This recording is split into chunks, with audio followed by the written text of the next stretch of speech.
বাজারে যে কোনো খেজুর কিনে খেলে পড়বেন আপনি মহাবিপদে।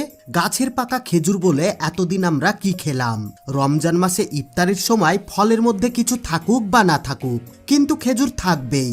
আপনি কি জানেন আরবের মরুভূমি অঞ্চলে প্রায় 50 থেকে 60 জাতের খেজুর পাওয়া যায়? তার মধ্যে এমন খেজুরও আছে যেগুলো কাঁচা অবস্থায় মধুর মতো মিষ্টি।